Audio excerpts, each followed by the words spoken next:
Hi, I'm Martina. I'm here with Seb to talk about lifestyle pressure from social media. First of all, I'm going to open up with a discussion about what you think the types of lifestyle pressures that social media um, puts on young people. Like, what do you think some of these main pressures are?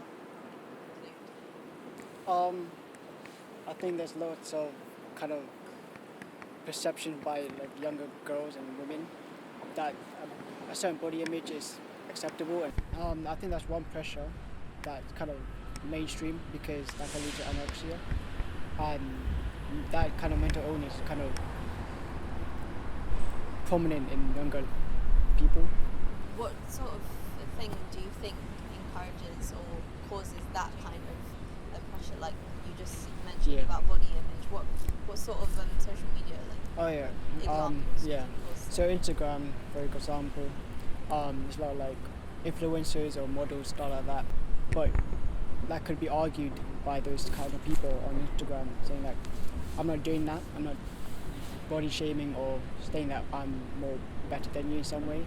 So, do you think there are any ways of like tackling that kind of issue where it's just something that's constantly surrounded, but at the same time isn't necessarily, it can't be like considered negative because it's sort of just people getting on with themselves. Yeah. Do you think there's any way of tackling that? We could definitely tackle it, but not like cancel it altogether. Things like local groups or like workshops, kind of empowering people, kind of speeches empowering Yeah. people, like everyone's equal and you don't have to be that way to be appreciated. So I think like workshops or local communities and councils kind of working with these young people.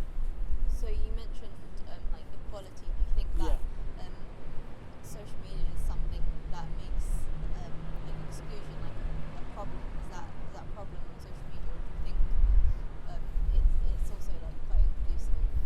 What do you think? Which side do you think social media is more on?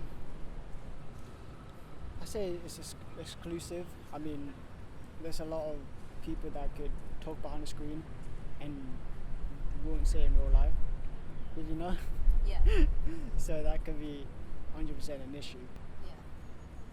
So previously you mentioned like how so you said self-image Yeah. issues that really like links in with mental health, and social media is very like time consuming and it takes a lot of somebody's focus. Mhm.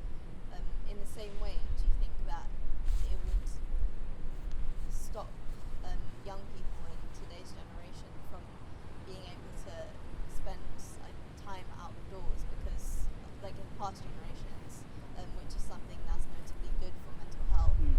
potentially battling things like self-confidence Yeah. and body issues. Yeah, do you think that plays like a big role in that?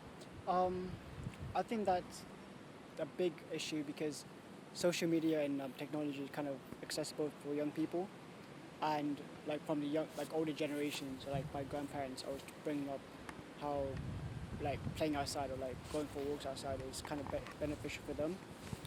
Um, Social media is really addictive, I think, and we're so fixed on the screens because we're addicted to having like portraying ourselves, having that body or like I want that mindset, but that's not really helping them.